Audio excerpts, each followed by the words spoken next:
In 2021, Benjamin Kabe created an artificial nose that could identify basic odors. He did it by training a machine learning model on edge impulse and then deploying that model to a Wio terminal. I recreated Benjamin's nose, and I'll walk you through the process of training a model so you can do the same.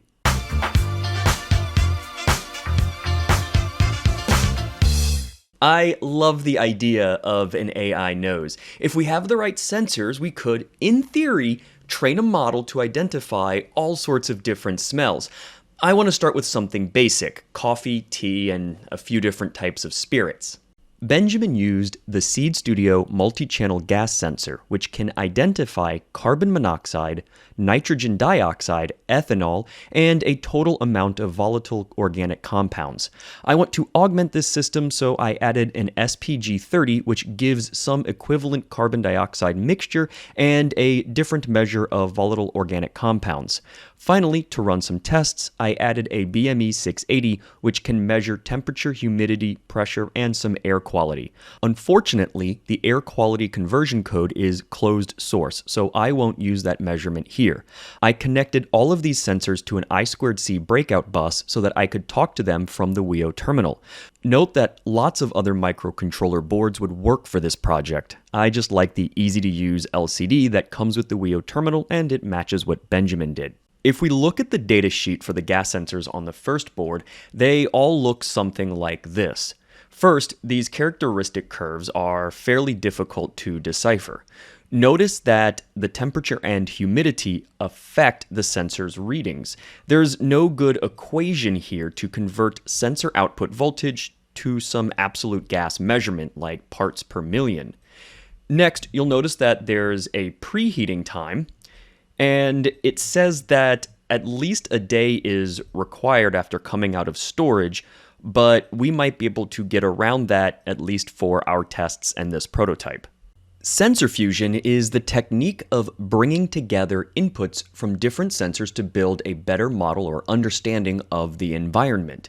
These sensors can be multiple versions of the same sensor, or they can be different types of sensors. For example, we can use sensor fusion on inputs from an accelerometer, gyroscope, and magnetometer to get an absolute orientation and heading.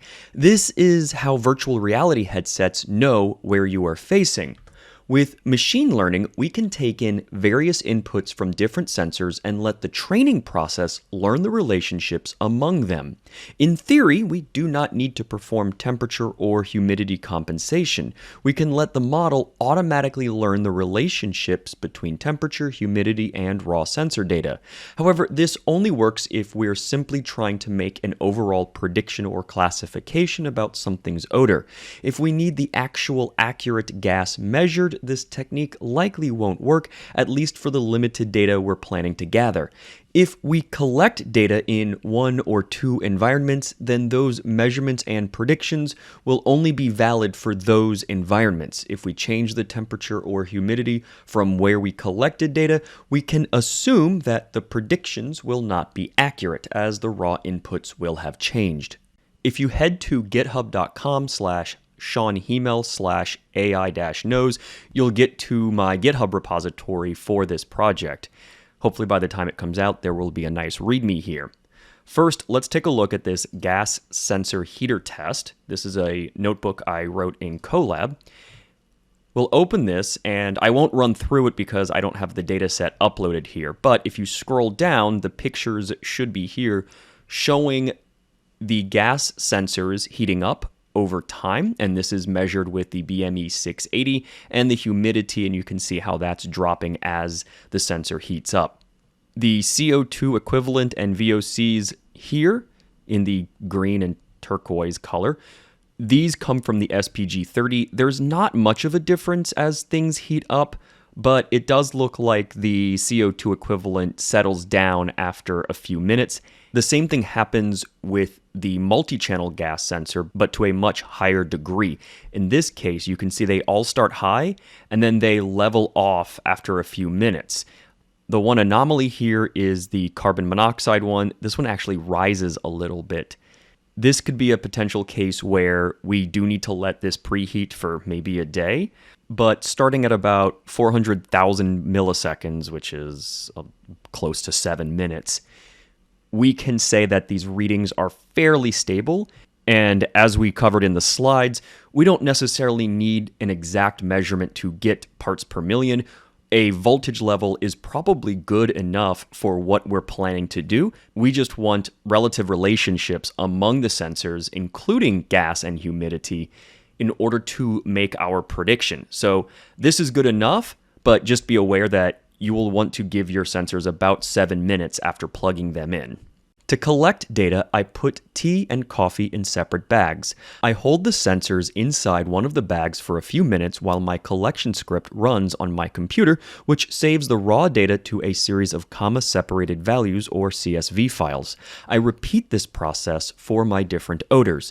I have black tea, chamomile tea, coffee, and 4 different types of spirits: rum, whiskey, vodka, and gin.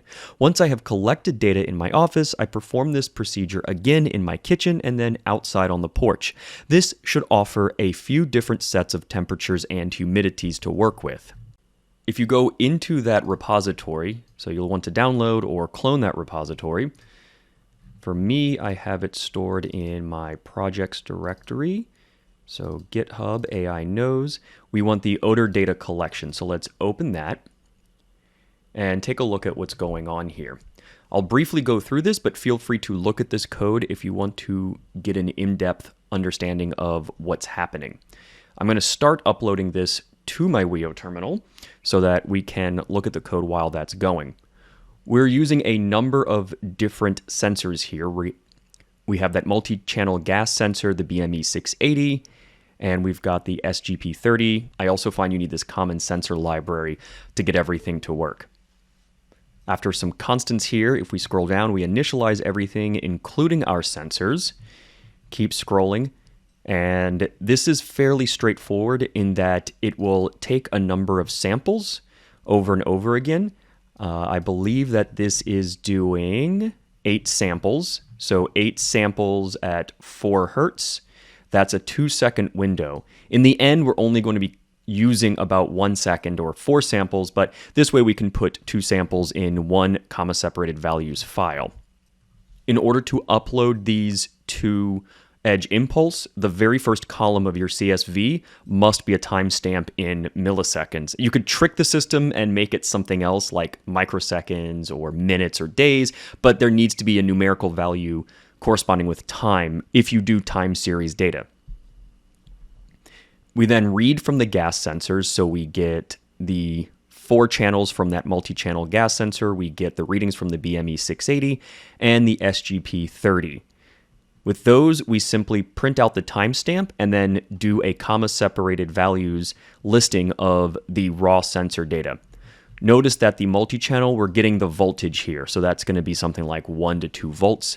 The other ones, I believe, are coming in ppm or ppb, which is parts per million and parts per billion. We are going to be able to combine those. That's one of the really nice things about sensor fusion is we can take things with different units and let the neural network learn how to handle that on its own. In theory, it should work, but it's not always super easy to do.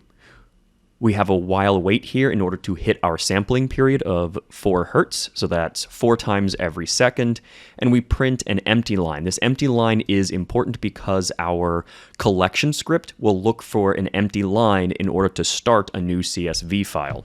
This is just going to loop endlessly, but you can start and stop collection with the button press of the Wio terminal. The other thing I want to point out for the CSV files, you need to have a header. Edge Impulse expects a header for every CSV file. So in this case, we've got the timestamp, temperature, humidity, pressure, carbon dioxide, VOC1, VOC2. So VOC1 comes from the SGP30. VOC2 comes from that multi-channel gas sensor.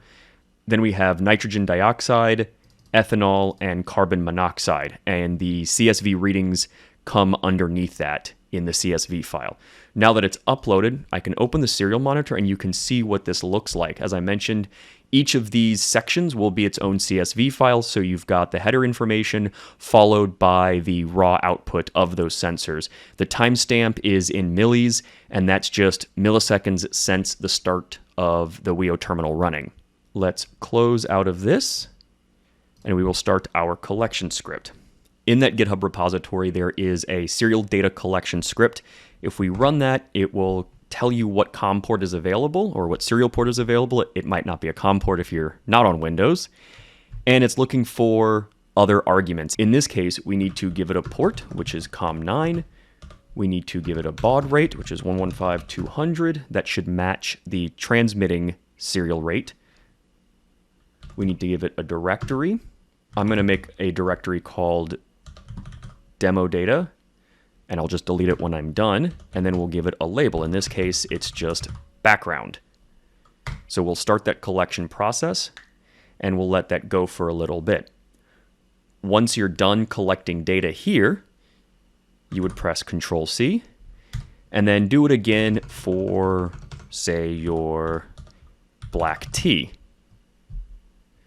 Before this is running, you would put the sensors inside of the bag with the black tea so that it would measure the various chemicals coming off of the black tea, and then repeat that process for the different substances, and ideally in different environments like inside or outside. When you're done, you can see we created our demo data here. We've got background and a few black tea collection. We can open one of those, and sure enough, it looks just like the comma-separated values we saw coming over the serial monitor. Now that we have our raw data, it's time to curate this data to make it a little more digestible by Edge Impulse.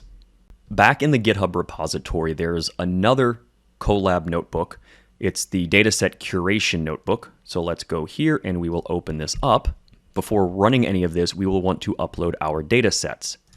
So let's create a new folder, and we're going to call this dataset. It should match the setting here that says dataset path. So content is our home directory, and then dataset. So we'll create dataset here. In our AI knows repository, I've got the datasets that I've already collected, or maybe these would be ones that you collect. So I've got 3 different locations. So there's kitchen. I'm just going to select all of those, upload those to dataset, and say OK, and wait while those upload. After that's done, let's go to the next locale, and that's my office, where I collected this data. We'll move those to dataset and let that upload.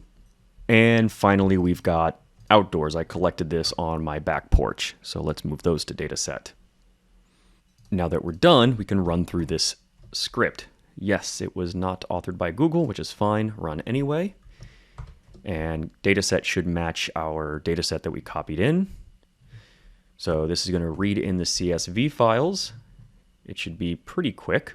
We've got about 8,000 samples, and there are 10 columns. So that's the timestamp and the different raw gas readings. This makes sense since there are 8 readings per file, so we expect about 1,000 files. And it's going to keep those file names for us to use when we curate this data set. Next, we want to plot something called a scatter matrix. This helps us look for high correlation between different types of measurements. If we see a high correlation, we can choose to drop one of those, and it probably won't affect our predictions very much. It also helps us look for variables that don't contribute much to making the decision about what type of odor this is. So here's what the scatter matrix looks like. You can see the different rows correspond to our measurement. So the timestamp is first, then temperature, humidity, pressure, so on. The x-axis is the same. It's timestamp, temperature, pressure, humidity, and so on. So down the diagonal here, it's just plotting a histogram of the data. So timestamp matches up with timestamp, temperature matches up with temperature, and you get an idea of what the data looks like. Often, in many times in nature, you'll find things follow a Gaussian distribution, and that can be useful for doing something known as standardization, where we scale it so that it has a mean of 0 and a standard deviation of 1. However, most of these do not look like they have a Gaussian distribution, so we won't be using standardization here. Take a look at the correlation. So how does temperature correlate with time? Well, there's kind of groupings depending on the time being seen. So low time, middle time, high time, and it looks like these were times when the data was collected. So these are not correlated very well. Again, you can see how time affects it. There's just bands going on here. Good thing is that when we upload this data to Edge Impulse, it's going to drop this timestamp column. It's going to use it to graph for us and not use it in the actual prediction. So that's good. The other thing to look at is how the gases correlate with each other. There's not a lot of correlation going on here, except for between VOC2 and ethanol. There does seem to be a lot of correlation, but we'll keep these because ethanol can be useful for identifying things like our spirits. Anything that's along a diagonal like this means it's correlated. Same this diagonal as well as this diagonal. There's a negative correlation that can occur, but in essence, it shows that one of the variables is dependent on the other, which probably means we could drop one of the variables and still end up with the ability to detect a particular odor. So high correlation usually means that you can possibly drop that variable or that dimension. The other interesting thing to note are the ranges. When training and using a neural network, it's often advisable to keep numbers very small, on the order of, say, -1 to 1 or 0 to 1. The voltages do that. So we could use the raw readings from that multi-channel gas sensor, which is what Benjamin Kabe does in his project. We just use these raw readings. They're between 0 and 3 for the most part, and that means training will work fine. However, if you have one dimension that's 0 to 3 and another dimension that's 0 to 6,000, like in this VOC1 category, the neural network is going to give an outsized priority to the thing with the larger variables. It also means that we could potentially start losing some precision in floating point numbers as a result of this. So often, and I link to a paper up here that talks about this, to achieve a more accurate model and in less training time, it's advised to do standardization, which means scaling the data to have a mean of 0 and unit variance. However, standardization assumes that you have data with a Gaussian distribution. Much of this data, as we saw, is not really Gaussian, so we turn to normalization, which is where we squish all that data so that instead of 0 to 6,000 or say -6,000 to positive 12,000, we squish that data down to 0 to 1, and we do that by subtracting the mean and then dividing by the range, and that just squishes that data. If we do that to everything, then all of our data will be in the range of 0 to 1. Or even if we standardize some of these and do normalization to others, that gives -1 to 1 for the standardized data and 0 to 1 for the normalized data, which is good enough for our purposes. The other thing we can do is we can plot correlation or the absolute value of correlation in colors here. So even if something's completely negatively correlated, like -1, it's going to show up as 1 here. And we look for yellow bars. As you can see, a dimension always has a correlation of 1 with itself, which is to be expected. It's completely dependent on itself. As that value goes up, you expect that value to go up. What we're looking for is correlation between other ones, like we saw earlier, VOC2. As VOC2 goes up, we expect ethanol to go up, and vice versa. That shows a high correlation. So we could potentially drop these, as I mentioned, but for now, let's keep them. Even though we have the histograms up here, let's plot the histogram so you can see them a little better. Nothing looks like it has a Gaussian distribution, so that's fine. We're going to do normalization. We can also analyze the data. We're going to need all the means, standard deviations, the maxes, the mins, and the ranges. This is breaking out each dimension or each input and giving some statistics behind it. Feel free to look through those. Now we can choose how to pre-process the data. The elements in this array, the pre-processing array, correspond to how we want to pre-process the data for each sensor or each reading. I'm going to drop pressure. If we go up to pressure here, you can see it's just a couple of lines. That means pressure is pretty static. And as you can see, there's not a lot of variance. It's like 101.7 and 102. There's not a lot of differences. They don't help us make a decision about what an odor is. Pressure is just completely determined by essentially how far above sea level I am. Now, if I try to get multiple readings in different locations and pressure can affect temperature and humidity, then I might want to keep pressure in. But since I can't really control that, I'm just going to drop pressure. So to do that, I label that as drop. For no preprocessing, I'm going to say none. And then everything else, I'm going to do norm for normalization. Let's run that cell. And then the actual preprocessing happens. Here it performs one of dropping the column, standardization, normalization, or no preprocessing, where the data is just copied to the output data for the preprocessing data. For standardization, which we're not doing, this takes the raw column, which is all the data for a particular sensor reading. It subtracts the mean and then divides by the standard deviation. We are doing normalization, which takes the raw data, that whole column, subtracts the minimum from that column, and then divides by the range for that column. And then when we're done, it prints out the mean, standard deviation, minimums, and ranges for each sensor type, or for each reading. We will need these, so you will want to copy those in to your inference code, because we need to pre-process the data. Anytime we take a sensor reading, that has to be pre-processed before sending that off to our library for inference.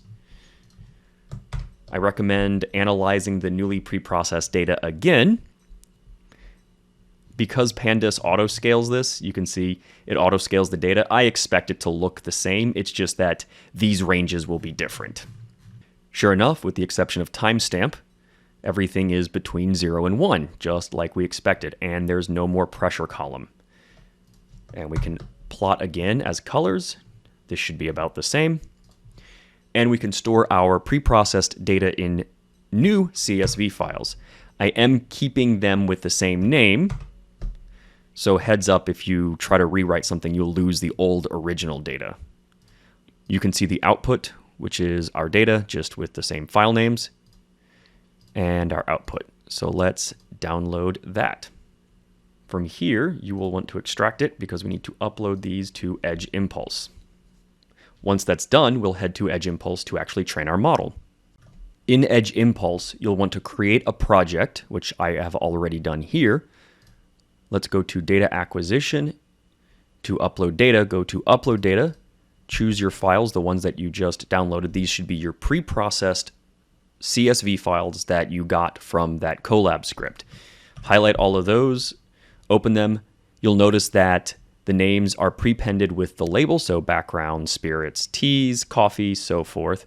And then let it automatically split between training and testing and infer from file name. That's where it takes that prepended label, and that's where you get the label for that data from. Once you have it upload, head to training data. You'll see all of your files appear here.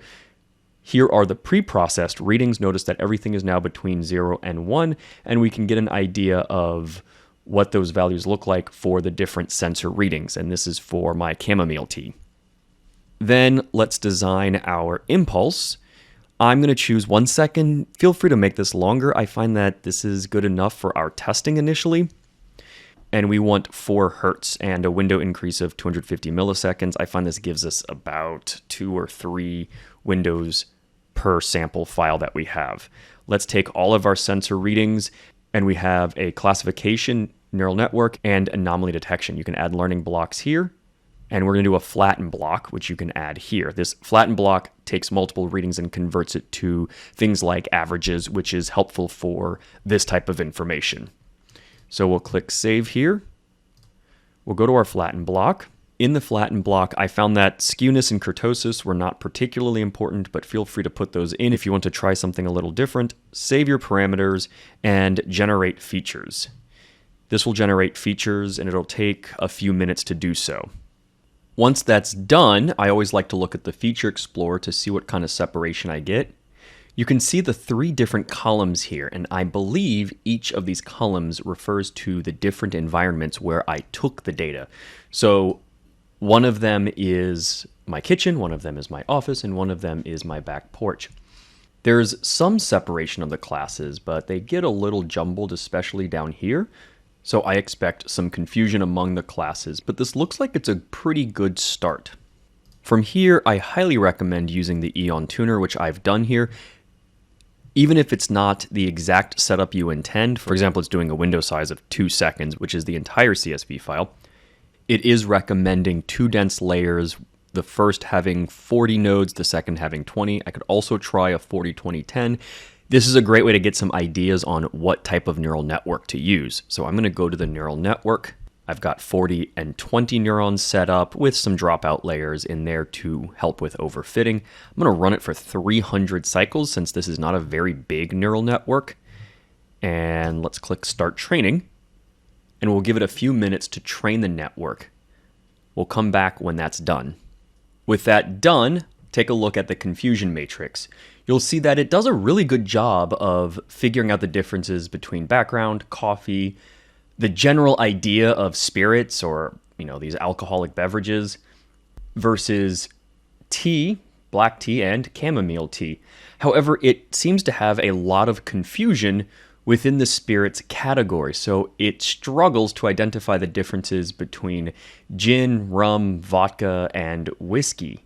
So for these gross, giant differences, this should work pretty well, but for more minute differences in odors, it's going to struggle, which is fine. This is a good representation of where some of these sensors can help identify which types of odors versus where they're going to struggle and you might have to turn to other types of sensors or even get different data or a different neural network. But I feel like in this case, we're limited by a generic VOC or volatile organic compound sensor where we need to be able to break apart the differences in the individual compounds in order to be able to identify the different spirits. I often like to add an anomaly detection block for things like this. If we get an odor that's outside of the ranges of the different classes we collected, like background tea, coffee, and whatnot, we should be able to determine that something is really off. So let's add an anomaly detection. Let's save, go to anomaly detection. If you see this, you see feature 0, 1, 2, 3, 4. That should line up with the flatten 0, 1, 2, 3, 4, the ones that we selected here. Root mean squared I find is good enough for most of these, so I'm just going to select 3 for all of my sensor values. From there, click Start Training, and that will create clusters around those RMS values in several different dimensions. That should create clusters in this multi-dimensional space. Should be 1, 2, 3, 4, 5, 6, 7, 8 different dimensions, but we can only see 2 at a time here. You can see these clusters. If we get a reading from various sensors that lies outside of one of these clusters, that's where we'll get this anomaly. From here, I recommend going to Model Testing, click Classify All, and let it classify all of our test data that we set aside to see if this works. This is data that has never been seen by the model before, and we'll see how it reacts on new data. Once the classification is done, you can see the classification results here. As before, just like we saw with the validation data, it can predict things like background versus coffee versus general spirit and the 2 different types of teas. It really struggles within the spirits categories, but we know that it can identify background coffee, spirit, black tea versus chamomile tea. I guess black tea and chamomile tea have vastly different enough odors that this can differentiate between them, but it struggles with the nuanced differences between the different types of spirits. Let's go to deployment. I'm going to use an Arduino library. And this is a small enough network that float32 will be fine. I don't need to quantize it. I'll lose a little bit of accuracy if I do, but it will be a little faster and take up less space. And we click build and let that build. When it's done, it will download an Arduino library in a zip file. Go back to the Arduino IDE and let's open this demo, which should be in the AI Knows repository. I'll skip doing static inference for now. That's just a good way to copy in a known good buffer from Edge Impulse and make sure that the inference code is running. I'm going to do live inference instead, so let's open that. And what we need to do from here is include a library, add zip library, go to downloads, and we will want to add our AI Knows Arduino library. So let's add that. We include all of the things we did for data collection because we want to get those raw sensor data readings. And I need to change this to AI knows inferencing because it should match the name of the Edge Impulse library that we just installed. I'll save that. These should look familiar from that data collection. These EI underscore something, these are constants that come from the Edge Impulse library, so feel free to look inside that library to find these constants. This should come out to be 4 samples at 4 hertz, and then we have 8 readings per sample. Those are our different dimensions from the various sensors. Remember, we're dropping pressure, and time's not included, which is why we have 8 instead of 10, which is what we saw in that data curation Jupyter notebook. If you go back to your dataset curation, since we're not doing standardization, we can ignore means and standard deviations, but we want these minimums and ranges. So we would copy this for minimums, and we want to paste it here, which is the same because I've already run this script. And we want to do the same again for ranges. And once again, pressure is not part of this. Notice that I'm also skipping the time one. So when I highlighted them, I'm not getting the one for time, I'm just getting the ones after it. And you should have 8 elements here. 1, 2, 3, 4, 5, 6, 7, 8, and the same 4 mins. These are used to pre-process the data every time you get a new sample. Remember, we have to do normalization when reading in a raw sample so that it brings that value to be something hopefully between 0 and 1 to be useful for our Edge Impulse DSP block and neural network inference code. We set up our global objects. We're going to be using the LCD on the Wio Terminal. Note that if you want this to run on another microcontroller, you can really just comment out or delete the TFT stuff here, and it should still run, assuming you have enough space for that neural network. We initialize our sensors and our serial port just like we did for data collection. And all we're doing here is we collect a number of samples. And in fact, we don't want to transmit over the serial port. Let's fix that comment in my code. We're going to take our timestamp so we can hit our target frequency. Remember, we're going for 4 hertz every set of samples.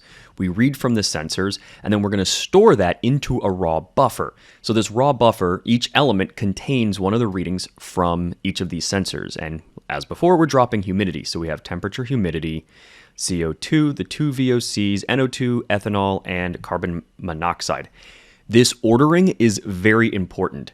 It should match up with the ordering that is expected by the neural network in our code. So it should match up with the ordering seen here, which is what we spit out during data curation. And if you go into Edge Impulse, something like model testing,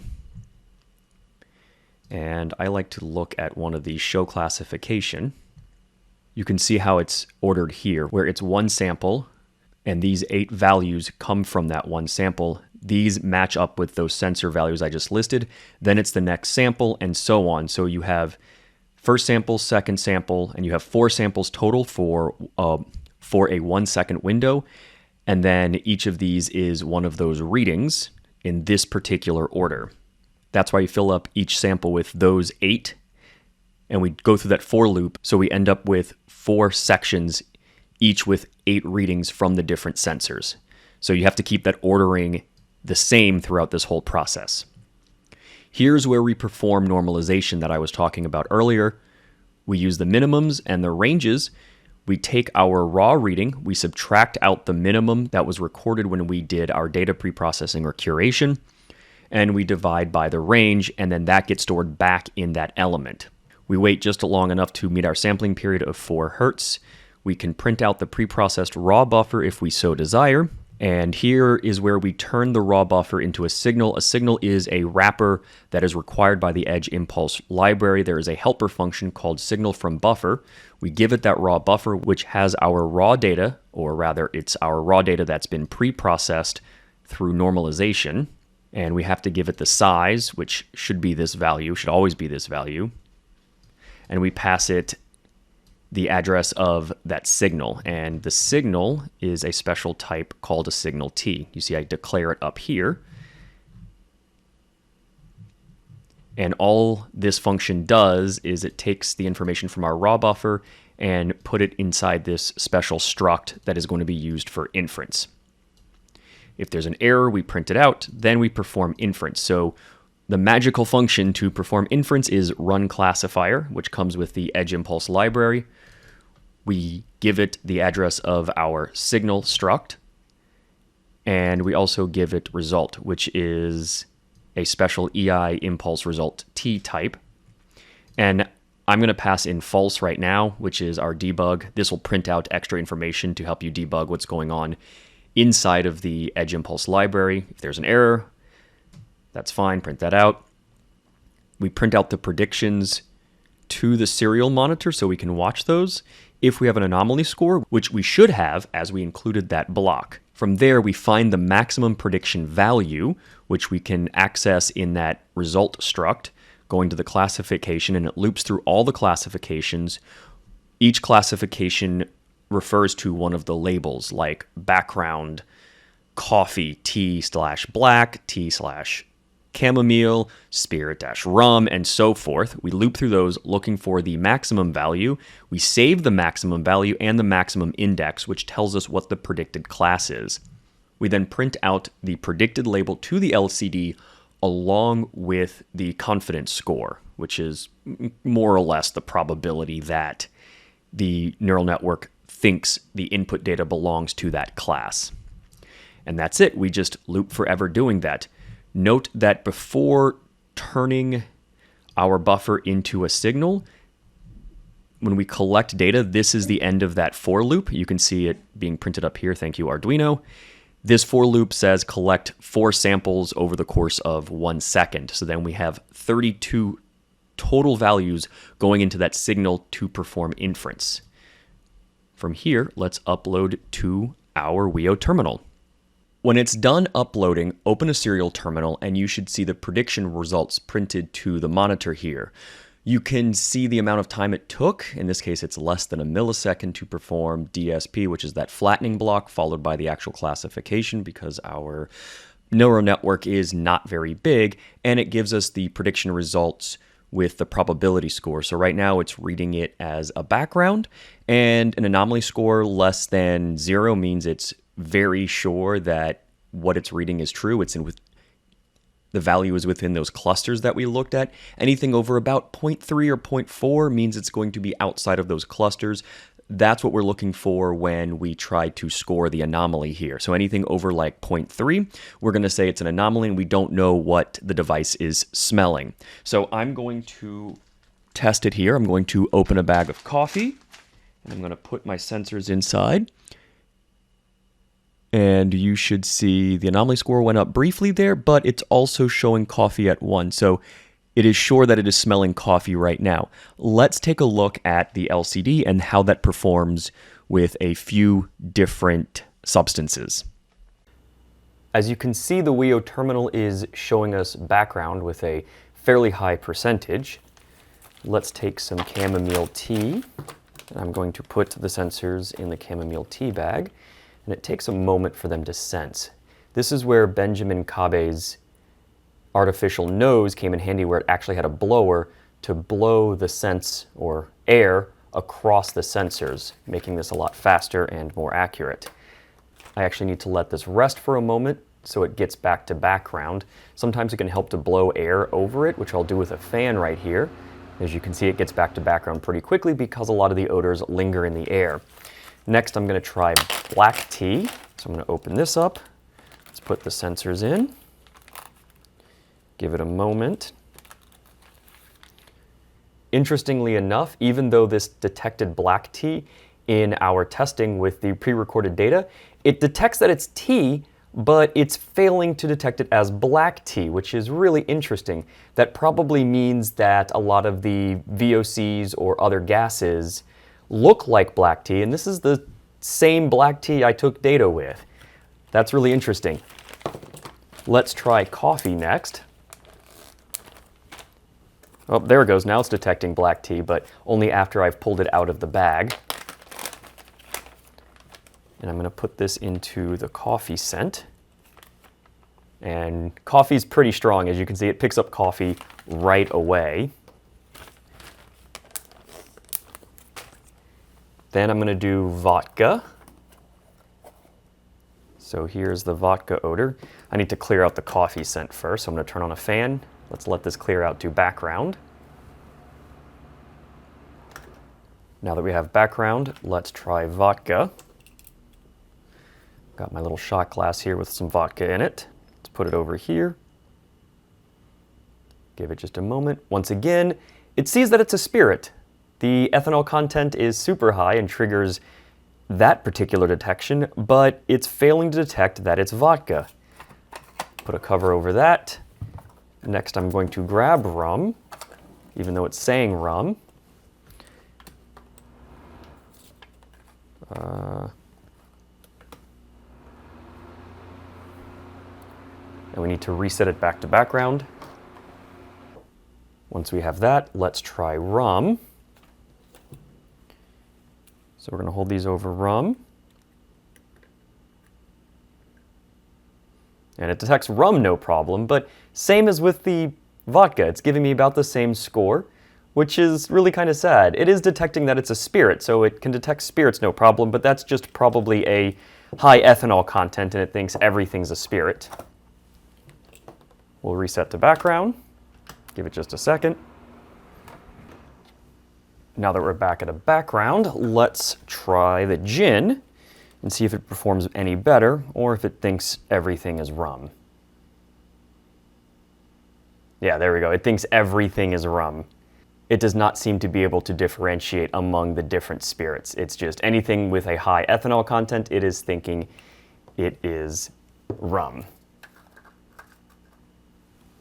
And we will try the last one, which is whiskey, but let's reset to background first.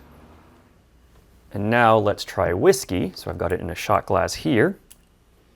There we go. And once again, it thinks it's rum. So it can identify spirits, but it struggles with identifying the different types of spirits. We just tried it.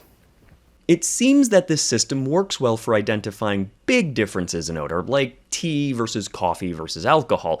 However, it struggles identifying minor details, like being able to tell the different types of spirits apart from one another.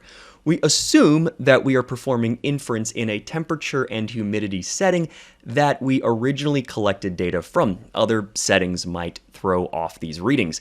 Data from different environments can help, but I get the feeling that my gas sensors are not measuring the right types of things to detect these minor differences. For example, instead of a generic VOC measurement, I probably want something that can detect trace amounts of esters, phenols, and aldehydes. That would be the next step in creating my artificial nose. I hope this helps give you a head start on your gas sensing project, and with that, happy hacking!